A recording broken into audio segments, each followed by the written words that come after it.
اعوذ باللہ من الشیطان الرجیم بسم اللہ الرحمن الرحیم۔ اب کافی عرصے کے بعد منافقین کا تذکرہ قرآن مجید میں ہو رہا ہے، چونکہ یہ ہم نے سورہ یونس سے لے کر اور سورہ مومنون تک جو 14 صورتیں پڑھی ہیں ان میں تو سارا معاملہ تھا مشرکین عرب سے، کفار سے، مشرکین سے، ساری بحث ان سے تھی۔ کہیں کہیں گفتگو کا رخ جو ہے وہ اہل کتاب کی طرف روئے سخن بغیر انہیں باضابطہ خطاب کیے ہوئے، اور یا پھر تیسرا خطاب حضور سے ہے ذاتی، اور حضور کی وساطت سے اہل ایمان کے ساتھ، اور ابھی وہاں نفاق کا کوئی اس قسم کا موجود نہیں تھا معاملہ کہ منافقین کے ساتھ کوئی رد و قدا ہوتی۔ لیکن یہ تو چونکہ سورہ نازل ہو رہی ہے سن 6 ہجری میں، یہ گویا کہ یوں سمجھیے کہ عین مدنی جو دور ہے اس کا عین وسط ہے، بالکل سن 11 میں حضور کا انتقال ہوا ہے، تو سن 6 یوں سمجھیے کہ ان دونوں کے بالکل وسط کے اندر ہے، یہ بالکل درمیانی دور ہے مدنی دور کا۔ یہاں پر اب تذکرہ ہو رہا ہے منافقین کا۔ لقد انزلنا آیات مبینات، ہم نے نازل کی ہیں روشن آیات۔ واللہ یہدی من یشاء الی صراط مستقیم، اور اللہ تعالیٰ ہدایت دیتا ہے جس کو چاہتا ہے سیدھے راستے کی طرف۔ وَيَقُولُونَ آمَنَّا بِاللَّهِ، اور کچھ لوگ وہ بھی ہیں جو کہتے ہیں ہم ایمان لائے اللہ پر، وبالرسول، اور اللہ کے رسول پر، وَأَطَعْنَا، اور ہم نے اطاعت قبول کی۔ ثُمَّ يَتَوَلَّىٰ فَرِيقٌ مِّنْهُمْ، پھر ان میں سے ایک جماعت جو ہے پیچھ موڑ کر جاتی ہے، من بعد ذالک، اس کے بعد، یعنی اب اس کے بعد یہ سب کچھ کہہ کر قول و قرار کر کے اطاعت کا یہاں دم بھر کر جاتے ہیں، لیکن پھر طرز عمل ان کا کچھ اور ہوتا ہے۔ وما اولئک بالمؤمنین، اور یہ لوگ حقیقی مومن نہیں ہیں۔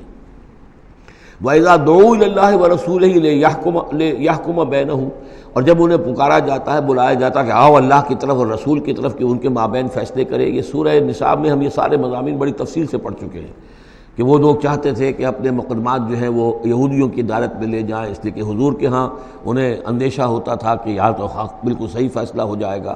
تو اس طرح کا جو ان کا کردار تھا کہ جب انہیں بلایا جاتا ہے اللہ کے اور اس کے رسول کی طرف کہ آؤ کہ وہ فیصلہ کرے تمہارے مابین، اذا فریق منہم معرضون، تو ان میں سے ایک گروہ اور ایک جماعت ایسی ہے جو اعراض کرتی ہے اور کرنی کترا جاتی ہے۔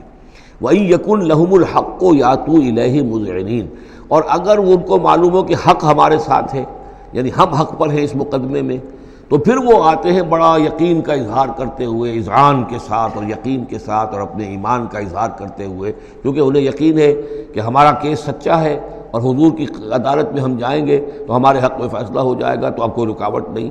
یاتوا الیہ مذعنین، خوب یقین کا، اعتماد کا اظہار کرتے ہوئے آتے ہیں۔ افی قلوبہم مرض، کیا ان کے دلوں میں روگ ہے؟ ام ارتابوا، یا یہ شکوک میں مبتلا ہو گئے ہیں؟ ام یخافون ان یحیف اللہ علیہم، یا انہیں یہ اندیشہ ہے کہ اللہ تعالیٰ جو ہے ان کے ساتھ ناانصافی کرے گا، ورسولہ، و اس کے رسول، بل اولئک ھم الظالمون، نہیں بلکہ حقیقت میں یہی ظالم ہیں۔ ایمان کی اصل حقیقت سے چونکہ یہ محروم ہے، لہذا ساری غلطی ان کے اپنے کردار میں ہے۔ انما کان قول المؤمنین اذا دعوا الی اللہ ورسولہ لیحکم بینہم، جو حقیقی مومن ہوتے ہیں ان کو تو جب بلایا جاتا ہے اللہ کی طرف اور اس کے رسول کی طرف کہ وہ فیصلہ کرے ان کے مابین، تو ان کا قول تو یہی ہوتا ہے ان یقولوا سمعنا واطعنا، کہ وہ کہتے ہیں کہ ہم نے سنا اور ہم نے مانا، ہم حاضر ہیں، جو بھی فیصلہ محمد رسول اللہ کا ہوگا ہم اسے بصر و چشم تسلیم کریں گے۔ انما کان قول المؤمنین اذا دعوا الی اللہ ورسولہ لیحکم بینہم ان یقولوا سمعنا واطعنا وَأُولَٰئِكَ هُمُ الْمُفْلِحُونَ، اور یقیناً وہی لوگ ہیں جو پھر فلاح پانے والے ہیں۔ وَمَن يُطِعِ اللَّهَ وَرَسُولَهُ، اور جو اللہ کی اور اس کے رسول کی اطاعت کرتا ہے، وَيَخْشَ اللَّهَ وَيَتَّقْهِ، اور اللہ کا خوف بھی رکھتا ہے اور اس کا تقوی اختیار کرتا ہے، فَأُولَٰئِكَ هُمُ الْفَائِزُونَ، تو یقیناً وہی لوگ ہیں کہ جو کامیاب ہونے والے ہیں۔ وہ اکثر کہتے ہیں، اللہ تعالیٰ کی قسمیں کھاتے ہیں اپنی امکانی حد تک، لئن امرتہم، اے نبی اگر آپ حکم دیں گے، لَيَخْرُجُنَّ، تو وہ لازماً نکل جائیں گے۔ آپ حکم دے دیے میں ہم حاضر ہیں، ویسے میری یہ مجبوری ہے، یہ میری تکلیف ہے، یہ مسئلہ ہے، ویسے آپ حکم دیں گے اگر تو میں بالکل حاضر ہوں۔ یہ آپ کو اب بھی معلوم ہوگا کہ ہماری جماعتی زندگیوں کے اندر یہ مسئلہ ہوتا ہے کہ کوئی امیر ہے، اس نے ایک بات کہی ہے، کھل کر اس نے کہہ دیا ہے کہ میں یہ چاہتا ہوں کہ معاملہ اس طرح کیا جائے۔ اب کچھ لوگ کرنے کتراتے ہیں، اچھا جی اگر آپ حکم دیں گے تو میں کروں گا۔ لیکن یہ کیا بات ہے؟ جب وہ امیر ہے آپ کا اور وہ بات کہہ رہا ہے تو اس کی بات کو آپ حکم کیوں نہیں سمجھ رہے؟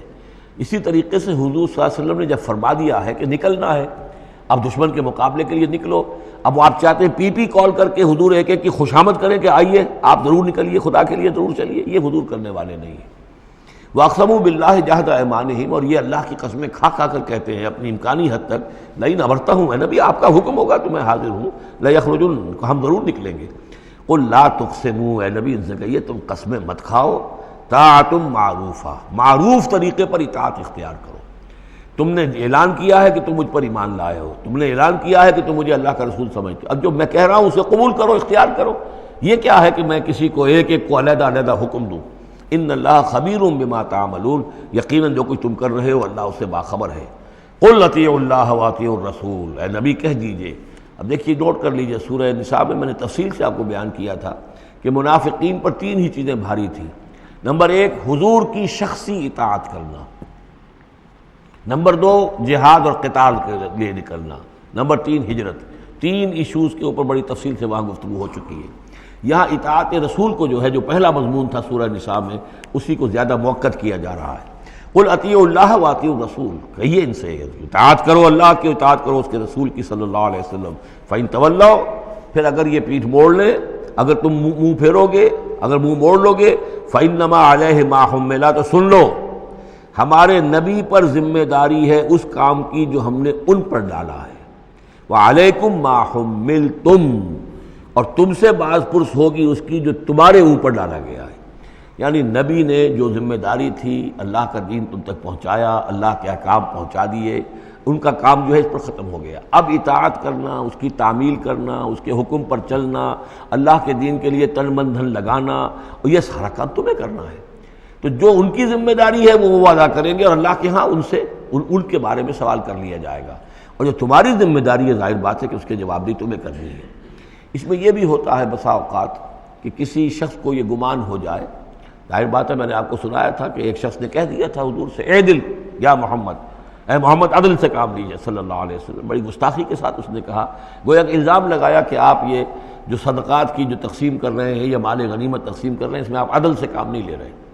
تو حضور نے بھی غصے میں جواب دیا تھا کہ انما عدل فلم یا عدل، اگر میں عدل نہیں کروں گا تو کون کرے گا۔ اسی طریقے سے ہو سکتا ہے کسی جماعتی زندگی کے اندر کوئی امیر ہے اور اس سے کوئی شخص یہ محسوس کرے، اس کا ساتھی، کہ مجھ پر زیادتی کی ہے انہوں نے، امیر نے زیادتی کی ہے، کوئی بات نہیں، امیر نے زیادتی کی ہے تو امیر اس کی جواب دہی اللہ کے ہاں کر لے گا، اللہ تعالیٰ کے ہاں جواب دہی ہو جائے گی، اور اگر ہو سکتا ہے اس کے کچھ جو بھی نیکیاں ہے وہ تمہارے حساب میں اللہ تعالیٰ درج کر دے، لینا دینا وہاں ہو جائے گا، ڈیبٹ کریڈٹ ہو جائے گا۔ لیکن اس کا مطلب یہ ہو کہ ناراض ہو کر بیٹھ رہا ہو کہ اب اپنی ذمہ داریاں ادا نہیں ہو رہی، تو پھر تو جواب دہی تمہاری ہو جائے گی اللہ کے ہاں، ایکسپلیشن کال تمہاری ہو جائے گی کہ ناراض ہو کر بیٹھ رہے ہیں کیونکہ انہوں نے میرے ساتھ یہ کیا ہے، لہذا میں بس اب کام کچھ نہیں کروں گا۔ یہ تو گویا کہ ایک منفی طرز عمل ہے، تمہیں جواب دہی کرنی ہے اپنے فرائض کی، اپنی ذمہ داریوں کی۔ تو یہ جماعتی زندگی سے متعلق بعض بہت اہم ہیں جو مباحث اس سورہ مبارکہ میں آئے ہیں، اور ان میں سے بعض ہمارا جو منتخب نصاب نمبر 2 ہے، جو اس سورہ مبارکہ کی آخری آیات ہیں، وہ اس کے ایک درس کی حیثیت سے اس میں شامل ہے۔ جو جماعتی زندگی جو ہے، جب ایک جماعت بنانی پڑے گی، اگر دین کا کام کرنا ہے تو اکیلے اکیلے تو نہیں ہو سکتا، جماعت کا نظم ہو، ایک ڈسپلن ہو، ایک حزب اللہ وجود میں آئے، جو سورہ مائدہ میں ہم دیکھ آئے ہیں، فَإِنَّ حِزْبَ اللَّهِ هُمُ الْغَالِبُونَ، غلبہ جو ہے تو وہ حزب اللہ کو اللہ تعالیٰ دیتا ہے، ید اللہ علی الجماعہ، جماعت کے اوپر اللہ کا ہاتھ ہے، جماعت کی کو اللہ کی نصرت اور تائید حاصل ہوتی ہے۔ اس جماعتی زندگی کے بعد ایسے نفسیاتی معاملات ہوتے ہیں، اور اس کے اندر بعض ایسے حساس مسائل ہوتے ہیں کہ جن کے بارے میں بڑی عمدہ رہنمائی دی گئی ہے مختلف مقامات پر، ان پر ہم نے پھر مرتب کیا ہے منتخب نصاب، مطالعہ قرآن حکیم کا منتخب نصاب نمبر 2۔ قل اطیعوا اللہ واطیعوا الرسول،